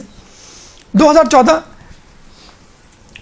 کچھ عرصے سے آپ کو معلوم ہے داعش نے جو ہے وہاں پہ فتنہ پھیلایا ہوا ہے, بلکہ ابھی کل کی خبر بھی آپ لوگوں کے پاس پہنچی ہوگی, 40 سے زائد افراد شہید ہو گئے ہیں. سیریا میں, شام میں ایک بس پہ زوائرین پہ حملہ کیا ہے. تو داعش کی بڑھتی ہوئی سرگرمیوں کو جب انہوں نے بھانپ لیا تو انہوں نے کہا کہ اب وقت ہے کہ عملی طور پہ باقاعدہ لوگوں کو حکم دیا جائے. انہوں نے باقاعدہ فتویٰ دیا, ایک حکم دیا کہ تمام لوگ گھر سے نکل آئیں. اور ان کے فتوے کا کہتے ہیں اتنا اثر ہوا کہ عام آدمی تو چھوڑ, باقاعدہ علماء ابا قبا امامے میں گن لے کر مورچے پہ پہنچ گئے. پھر لوگوں کو احساس ہوا کہ یہ ایک بہت ہی سنجیدہ مسئلہ ہمیں درپیش ہے, اور اگر ہم نے داعش سے اس وقت نبرد آزما ہونے کے لیے کوئی حکمت عملی نہ اختیار کی تو یہ مقامات مقدسہ خدا نخواستہ ہمارے ہاتھ سے چلی جائیں گے. اور شیعہ علی تمام چیزیں برداشت کر سکتے ہیں, مقام مقدسہ پہ کوئی آنچ آنا برداشت نہیں کر سکتے. چنانچہ آپ نے دیکھا کہ کس طرح ان کو پسپائی اختیار کرنی پڑی. اکا دکا واقعات بہرحال ہر کوئی کر لیتا ہے, چوری ڈکیتی تو ہر محلے میں ہوتی ہے, لیکن یہ ہے کہ باقاعدہ ایک جو غالبیت نظر آتی تھی کچھ عرصے پہلے کہ یہ شیعیت خدا نخواستہ پورے عراق پہ قبضہ کر لیں گے, وہ اب بات ختم ہو گئی, بلکہ خود ان کے اپنے ٹھکانے ان سے خالی ہو چکے ہیں, مثلا موصل اور فروجہ وغیرہ.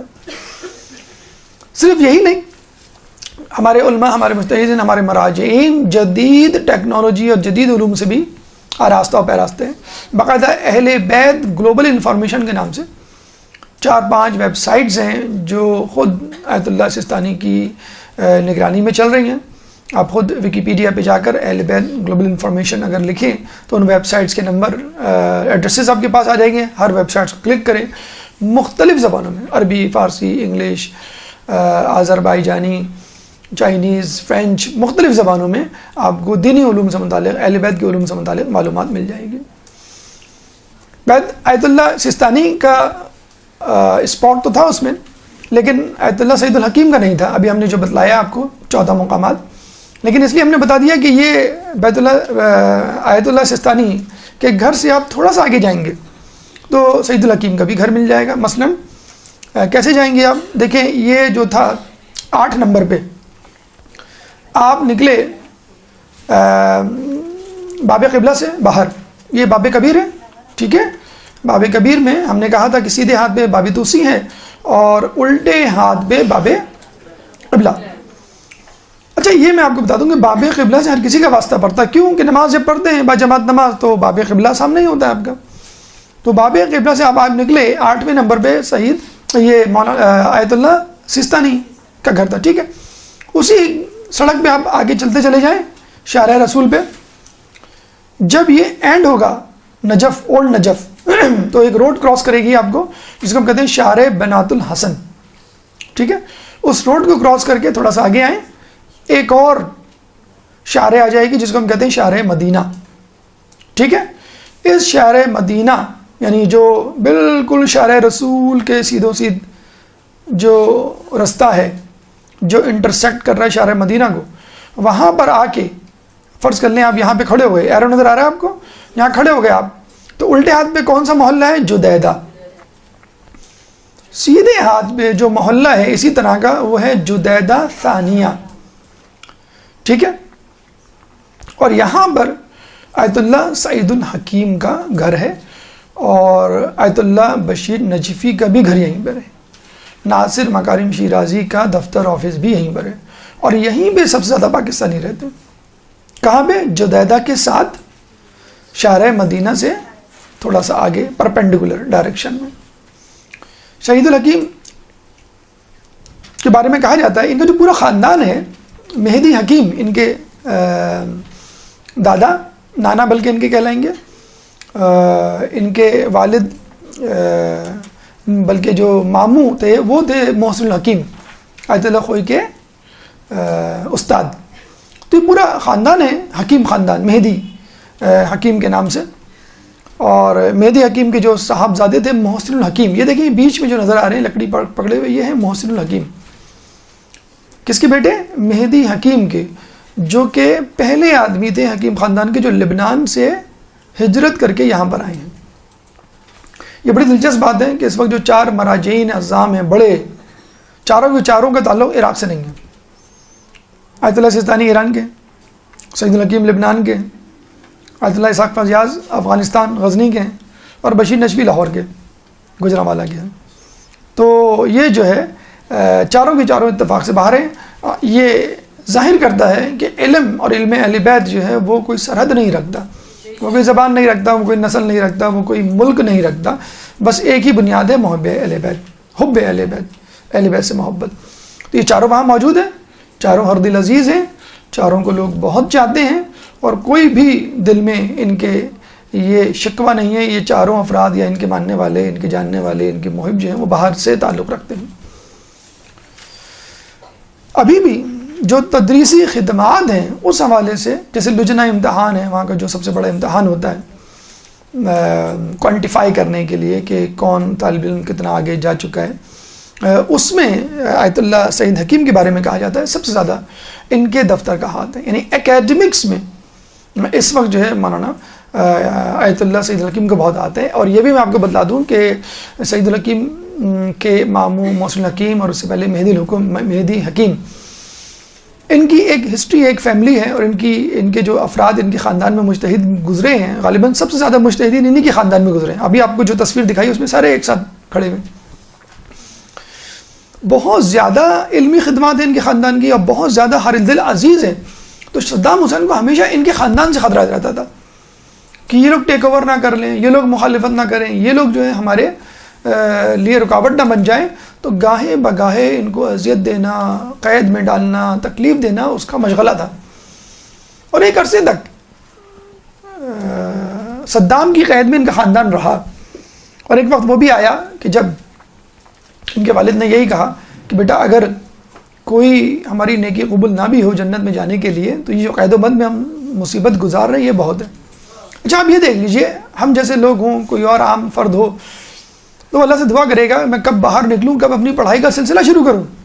آپ کو یہ سن کے حیرت ہوگی کہ انہوں نے جیل میں درس و تدریس شروع کر دی. باقاعدہ کلاسز ہوتی تھیں، درس دیے جاتے تھے، بالکل اسی طرح جس طرح گھر میں. یہ بھی ایک طریقہ ہے اپنے آپ کو مصیبتوں مشکلات سے ہٹانے کا، اپنی توجہ. لوگ کہتے ہیں نا بھائی لائٹ چلی گئی اس کو رو رہے ہوتے ہیں، بھوک لگ رہی ہے کھانا نہیں ملا ہے، یا گھر میں کوئی آ گیا مہمان. آپ اپنی پڑھائی میں بس مشغول رہے. مومن جو ہے یا طالب علم جو ہے وہ بس پڑھائی میں مشغول رہتا ہے. تو جو لوگ قید و بند میں رہ کے پڑھ سکتے ہیں، تو ہم لوگ لوڈ شیڈنگ میں نہیں پڑھ سکتے، بھوک پیاس میں نہیں پڑھ سکتے، مصروفیات میں نہیں پڑھ سکتے، دھوپ میں نہیں پڑھ سکتے. اچھا اب آ جائیں بیت آیت اللہ اسحاق فیاض. ان کا تعلق غزنی یعنی افغانستان سے اور ہزارہ خاندان میں. دیکھا جائے تو اوریجنلی ان کو پاکستانی ہم کہیں گے، کیونکہ ہزارہ فیملی جو پارا چنار میں رہتی ہے اس ہزارہ فیملی سے ان کا تعلق ہے. کہاں پر ہیں یہ؟ دیکھیے جدیدہ، ابھی ہم نے آپ کو بتلایا تھا کہ جدیدہ کے اپوزٹ میں جدیدہ ثانیہ شوافع، جس کا نام ہے ایک اور نام جدیدہ ثانیہ کا. اور یہ کیا ہے؟ بس یہیں پہ رہتے ہیں اسحاق فیاض. یعنی آپ یوں سمجھ لیجئے کہ شارع رسول سے آپ آگے بڑھے، شارع بنات الحسن کراس کی، شارع مدینہ کراس کی، اگر آپ کو اسحاق فیاض صاحب کے پاس جانا ہے الٹے ہاتھ میں مڑ جائیں. اگر آپ کو بشیر نجوی یا سعید الحکیم کے پاس جانا ہے تو سیدھے ہاتھ میں مڑ جائیں. بشیر نجوی کا گھر پہلے پڑے گا، اور 2 گلی 3 گلی چھوڑ کر سعید الحکیم کا گھر پڑے گا. اور وہیں پہ ناصر مکارمی شیرازی کا آفس بھی اگر آپ چاہیں تو وہ بھی دیکھ لیں. مطلب یہ 2 گھر آپ کو مل جائیں گے. بہت ہی کم گو، بہت ہی خاموش. جب ہم گئے تھے تو بات چیت بھی نہیں کر رہے تھے وہ، اور صرف جو ہے وہ فقط ہاتھ ملانے کی ہمیں اجازت دی اور بس چلے گئے. بہت ہی خاموش. مطلب ان کی خاموشی کی وجہ سے ایک زمانے میں لوگ تو نہیں، جاہل افراد جو ان پہ شک کرنے لگے تھے کہیں یہ جاسوس تو نہیں ہے، امریکہ یورپ یا کہیں. بہت ہی خاموش تھے. اور انہوں نے پوری زندگی مطلب یہ صدام کا جو دور گزارا ہے بہت خاموشی میں گزارا ہے، الگ تھلگ سیاست سے، بالکل اپنے کام میں پڑھائی میں مشغول رہتے، درس و تدریس میں. لیکن جیسے ہی صدام گیا ہے ویسے ہی ان کی سیاسی تحریک میں اضافہ ہوا، فوراً موبلائز ہوئے. اور اچھا اس وقت آیت اللہ سستانی ہوں، سعید حکیم ہوں، ان پہ ایک ٹھپا تھا یہ اینٹی گورنمنٹ ہے. سید فیاض، اسحاق فیاض کی کوئی ایکٹیویٹی تو نہیں تھی تو ہر بات میں ان کو سالس بنا لیا جاتا تھا. یعنی مغربی اقوام، امریکہ ہو، برطانیہ ہو، وہ اسحاق فیاض سے پیغامات رسانی کے کام لیا کرتی تھی کہ بھئی آپ آغا سستانی سے یہ کہیں، آپ سعید الحکیم سے یہ کہیں، آپ فلاں سے یہ کہیں، بشیر نجوی سے یہ کہیں. تو انہوں نے دیکھیں یہ فائدہ ہوتا ہے. کچھ لوگ جو کہتے ہیں نا کہ ہمارے مجتہدین کیوں خاموش ہیں، کیوں آواز نہیں اٹھا رہے، تو یہ خاموشی میں مصلحت ہوتی ہے اور یہ خاموشی کام آتی ہے. یہ مجتہدین ہماری طرح جذباتی نہیں ہوا کرتے کہ جب جوش جذبہ دکھانے کا وقت آئے تو ہم پیچھے ہٹ جاتے ہیں، اور جب نہیں دکھانے کا وقت آئے تو ہم کہتے ہیں کہ بھئی تلوار نکال کے ہم اس کا سر قلم کر دیں گے فلاں کا. تو انہوں نے کہتے ہیں سب سے زیادہ ان ایکٹیو تھے صدام کے دور میں، جن پہ شک کیا جاتا تھا، سب سے زیادہ ایکٹیو ہوئے اور آغا سستانی کا جو ہے کے لیے پل کا کام. اچھا کچھ لوگوں نے یہ بھی کہا کہ شاید یہ مرجعیت اعلیٰ کے لیے کوالیفائی کر رہے ہیں، مخالفت کریں گے. انہوں نے باقاعدہ سپورٹ کی آغا سستانی کی مرجعیت کے لیے، خود مرجع ہیں، ان کی بھی تقلید ہوتی ہے، لیکن مرجع ہونے کے باوجود آغا سستانی کی انہوں نے ہر پلیٹ فارم پہ سیاسی، علمی یا کوئی بھی ان کا فیصلہ ہو اس کی انہوں نے تائید و نصرت کی ہے.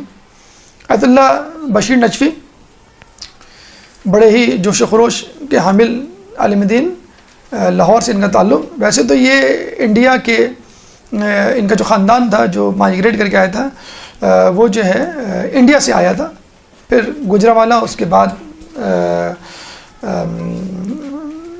جامع منتظر، ابھی جو ریاض حسین نجفی اس کے پرنسپل ہیں، بہت مشہور مدرسہ، سب سے پرانا غالباً پاکستان کا، وہاں انہوں نے ابتدائی تعلیم حاصل کی. اس کے بعد جو ہے یہ نجف چلے گئے. یہ ان کا گھر کہاں ہے؟ ان کا گھر لوکیٹ کرنا بہت آسان ہے. جیسے ہم نے بتایا کہ آپ شارع رسول پہ آگے آ رہے ہیں، شارع بنات الحسن اور مدینہ کراس کی، الٹے ہاتھ پہ جدیدہ اور سیدھے ہاتھ پہ پہلے آیت اللہ بشیر نجفی کا گھر آئے گا، اور 2 گلی چھوڑ کے اسحاق فیاض کا. تو پہلے آپ آقا بشیر سے ملنے، پھر ان سے. عموماً ان کی جو ٹائمنگز ہوتی ہیں اسحاق فیاض صاحب کی، آیت اللہ بشیر نجفی کی، وہ صبح 11 سے 12 ہوتی ہے اور رات میں 8 سے 9. 2 سلاٹس ہوتے ہیں، صبح کا 1 گھنٹہ، رات کا 1 گھنٹہ.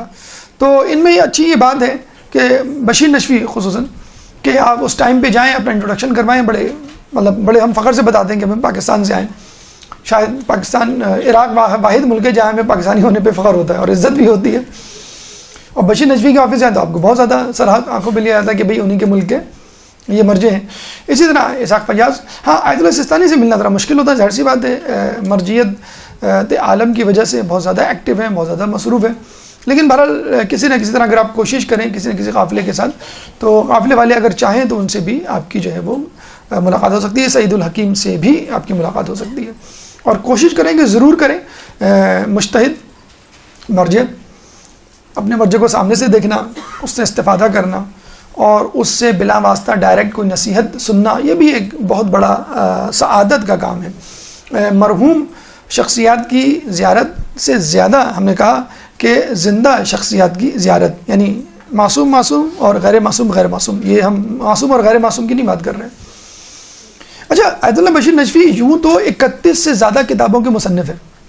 علمی خدمات تو ظاہر سی بات ہے، مرجع لیول پہ کوئی پہنچ جائے تو علمی کوئی کوسچن ہے ہی نہیں اس سے متعلق کوسچنیبل کہ بھئی اس کو ہم سوچیں کہ کتنی کتابیں لکھی نہیں لکھی. ضرور لکھی ہوں گی، رسائل لکھے ہوں گے، درس و تدریس دی ہوگی.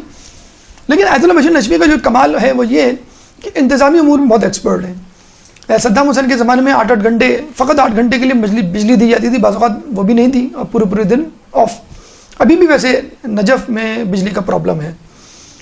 جو آدمی لوڈ شیڈنگ برداشت کر سکے وہ کراچی والے اس میں تو ماشاءاللہ ماہر ہیں، اور جو شدید گرمی، شدید سردی برداشت کر سکے وہ شاید کراچی والے اس میں پیچھے رہ جائیں گے.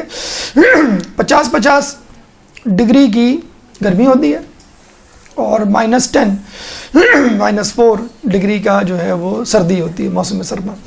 تو بالکل ڈیم سیریس سردی، ڈیم سیریس جو ہے وہ گرمی، تو بالکل ایزی نہ لے. تو بجلی کا بڑا پرابلم ہے، اور ابھی بھی پرابلم ہے. 2 گھنٹے بجلی آتی ہے، 2 گھنٹے بجلی نہیں جاتی. ایک صاحب سے ہم نے پوچھا کہ بھی کیا حل ہے، کہ اس کا حل یہ ہے کہ وہاں پہ آپ رہیں انشاءاللہ، کچھ عرصے بعد ہم نے کہا کچھ عرصے بعد مسئلہ حل ہو جائے گا، نہیں آپ عادی ہو جائیں گے، کیونکہ بہرحال کوشش تو پوری جاری ہے، لیکن مسئلہ یہ ہے کہ بجلی پوری ہو بھی جائے لیکن جو زائرین آ رہے ہیں ایک دم سے، ہم نے بتایا وہ کروڑوں لاکھوں کی تعداد میں، اس وقت آپ کو معلوم ہے ابھی میری کل ہی نجف کے عالم دین سے بات ہوئی ہے، یہ میں محلے کے ایڈریسز ان سے پوچھ رہا تھا کل کہ سعید الحکیم کہاں رہتے ہیں، تو انہوں نے بڑی تفصیل سے مجھے بتایا کہ فلاں محلے میں یہ رہتے ہیں، فلاں محلے میں یہ رہتے ہیں، تو ہم نے کہا آپ مجھے لکھ کے بھیجیں، مجھے بتانا ہے لوگوں کو تو زبان میں لڑکڑاہٹ نہ ہو۔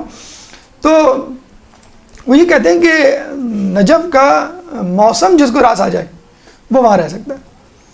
تو ہم نے ان سے پوچھا کہ کب آ رہے ہیں پاکستان کا، بالکل نہیں آ رہے، کیوں آئے ہم پاکستان، نجف ماشاءاللہ بہترین، زندہ باد۔ تو انہوں نے کہا دعا کیجیے گا، کہ آپ بھی دعا کیجیے گا۔ میں نے کہا ہم تو آپ کے لیے قائد اعظم کے مزار پہ ہی جا کے دعا کر سکتے ہیں لیکن اس میں کوئی برائی نہیں ہے، بہرحال شیعہ مومن تو تھا۔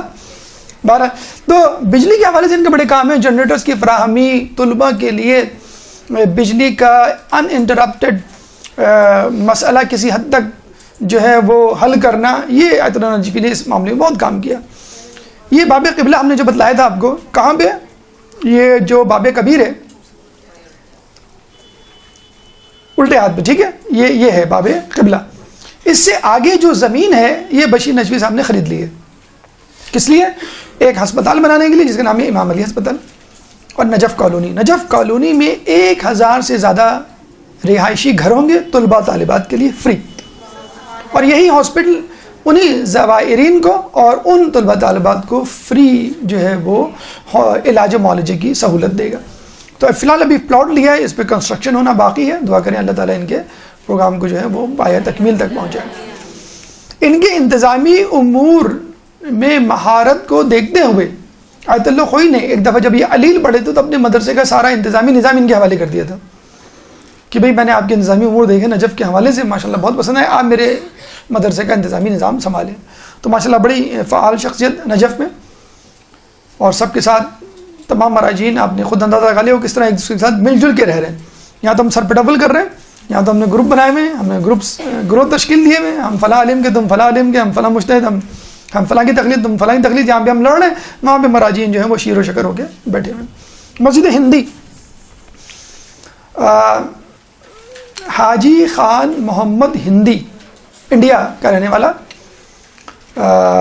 اس نے وہاں جا کے اس مسجد ہندی کو تعمیر کیا، لیکن مسجد کے ساتھ ساتھ جو اس کی خوبی ہے وہ ہے یہاں پر مرقد اور کتاب خانہ محسن الحکیم ہے۔ محسن الحکیم کون؟ آیت اللہ خوئی کے استاد، مہدی حکیم کے بیٹے صاحبزادے، مہدی خاندان جو ہے پورا، تو ان کی مرقد بھی ہے اور ایک بہت بڑا کتاب خانہ بھی ہے۔ یہ دیکھیے یہ کہاں نظر آئے گا آپ کو؟ بہت آسان ہے اس کو لوکیٹ کرنا۔ آپ گئے تھے آیت اللہ سیستانی کے گھر الٹے ہاتھ پہ، یہ سیدھے ہاتھ پر ہے، یہ ہے مرقد بھی ہے، کتاب خانہ بھی ہے اور مسجد بھی ہے۔ محسن الحکیم جو ہے وہ یہاں پر دفن ہے۔ جسے میں نے بتایا کہ مہدی حکیم ان کے والد تھے، 1298 میں یہ نجف آئے۔ ان کے بیٹے محسن الحکیم جو ہے مرجع عالم بنے، اور اتنے بڑے مرجع عالم بنے کہ آیت اللہ خوئی جیسے شخص کے استاد، ان کے انتقال کے بعد آپ کو معلوم ہے آیت اللہ خوئی سمیت 14 مراجعین سامنے آئے ہیں۔ تو آپ اندازہ لگا سکتے ہیں کہ آیت اللہ محسن الحکیم کا جو ہے وہ مرتبہ مقام کیا ہوگا۔ یہ جو سعید الحکیم اس وقت مراجع اربعہ میں شامل ہیں، یہ ان کے بھانجے ہیں۔ موجودہ سعید الحکیم جو چوتھے مرجع ہیں، 1 of the 4، وہ محسن الحکیم کے بھانجے ہیں، اور ان تمام لوگوں نے سعید الحکیم سمیت قید و بند کی جو ہے وہ صعوبتیں برداشت کی ہیں۔ نمبر 10، اس کے ساتھ بھی بہت زیادہ ہم سمجھتے ہیں کہ زیادتی کی جاتی ہے مرقد علامہ امینی کے۔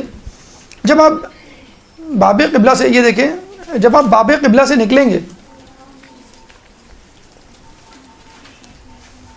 تو بالکل آپ کے سامنے 10 نمبر، یہ دیکھیں، یہ ہے باب قبلہ، باب کبیر کے الٹے ہاتھ۔ جب آپ باہر نکلیں گے، اکثر آپ نے دیکھا ہوگا ہم باہر نکل کے انتظار کر رہے ہوتے ہیں کسی کا، جیسے ہی آپ باہر نکلیں گے تو سامنے اوپر جو سب سے پہلے جس پہ نظر پڑے گی، یہ 10 نمبر یا 11 نمبر، 12، 13 نمبر، یہ چاروں چیزیں جو ہیں ایک بازار فرسٹ فلور پہ ہیں۔ اس بازار کا نام ہے سوق الحویش۔ سوق بازار کو کہتے ہیں، ہم کہتے ہیں نا سوقیانہ پن کا مظاہرہ نہ کرو، یعنی بازاری پن کا مظاہرہ نہ کرو، سوقیانی زبان نہ استعمال کرو. سوق الحویش یا محلہ حویش، محلے کا نام حویش ہے اور بازار کا نام سوق الحویش. تو یہ فرسٹ فلور پہ ہے، اور اسی لیے بالکل واضح طور پہ جیسے آپ نکلیں گے سامنے بالکل اس طرح کی بلو ٹائلز سے مزین بلڈنگ آپ کو نظر آئے گی. ہمیشہ لوگ اس کے ساتھ غفلت برتتے ہیں اور اس پہ ظلم کرتے ہیں. یہاں نہیں جاتے، شاید اس لیے نہیں جاتے کہ یہاں پہ کتابوں کی دکانیں ہی دکانیں ہیں کہ جائیں گے تو کتابیں لینی پڑ جائیں گی. اردو بازار ہے، بالکل اس طرح کی شکل ہے اس کی. لیکن علامہ امینی وہاں دفن ہے، صاحب قدیر. بیت خمینی 12 سال جو رہے نجف میں، وہاں ہیں.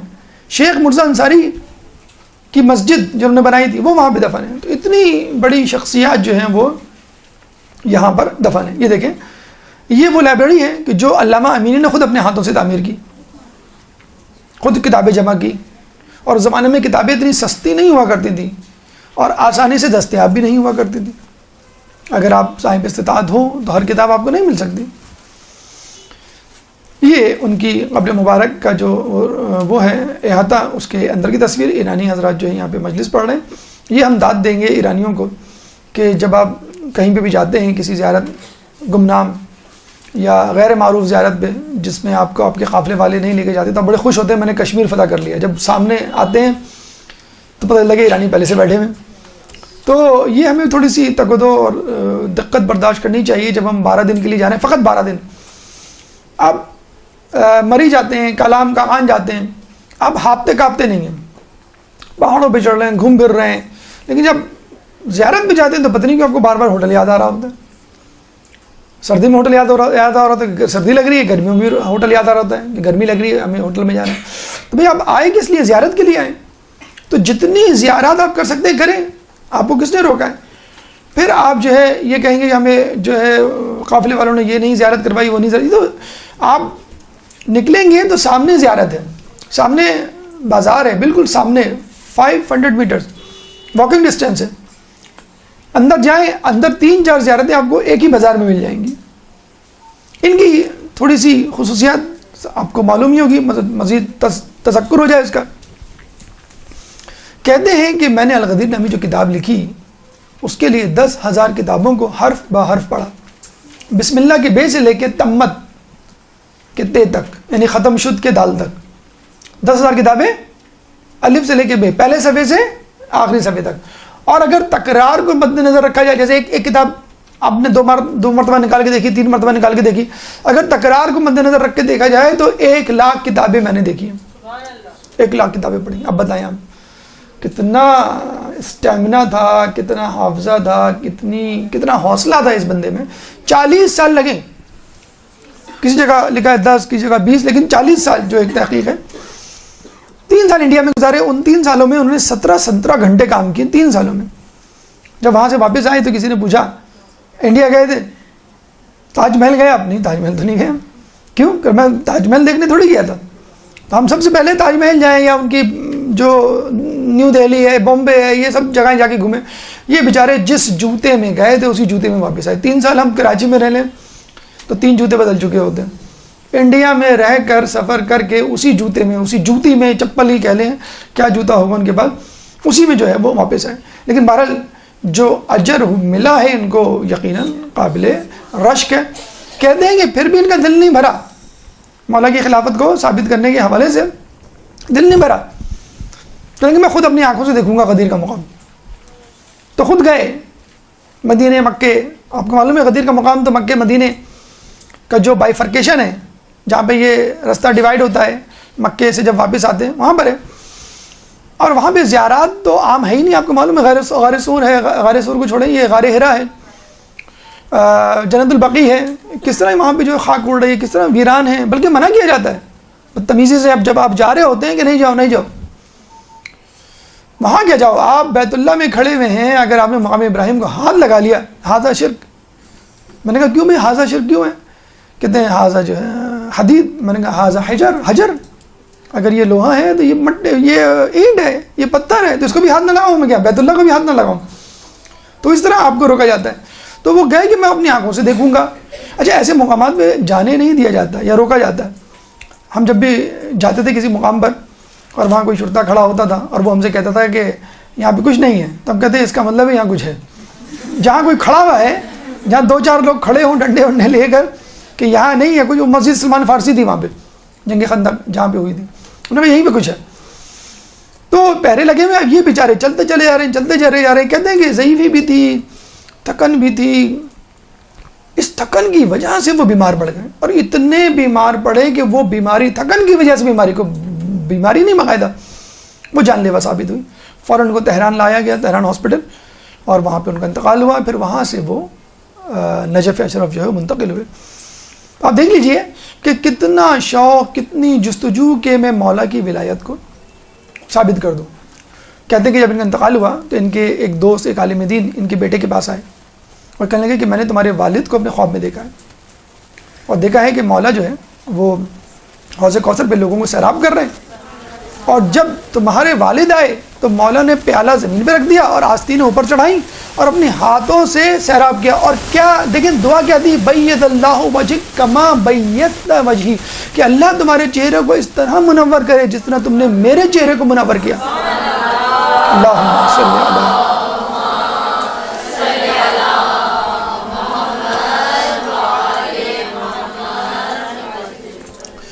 تو ہم یہی دعا کریں گے کہ مولا تو بہت دور کی بات، اگر علامہ حسین امینی کے ہاتھوں سے ہمیں حوض کوثر مل جائے تو یہ دیکھیں مقام و مرتبہ ہے. وہی بات کہ غیر معصوم کی زیارت کرنے کا بھی ایک لطف ہے. آپ کو ایک حوصلہ، ایک موٹیویشن جسے کہتے ہیں نا، آج کل کے دور میں موٹیویشن ایک لفظ استعمال کیا جاتا ہے کہ بس جوش ولولہ نہیں رہا، پڑھائی کا معاملہ ہو یا جاب کا معاملہ ہو یا گھریلو کاموں کا معاملہ ہو، تو آپ اپنی موٹیویشن جو ہے وہ ان زیارات پہ جا کر استعمال کریں. 11 نمبر پہ بیت امام خمینی ہے، اور یہ وہ جگہ ہے کہ جہاں پر بس یہ 5 منٹ مجھے دے دیجئے، 5 منٹ سے زیادہ انشاءاللہ نہیں ہوں گے. ایک درود پڑھ دیں محمد والے محمد.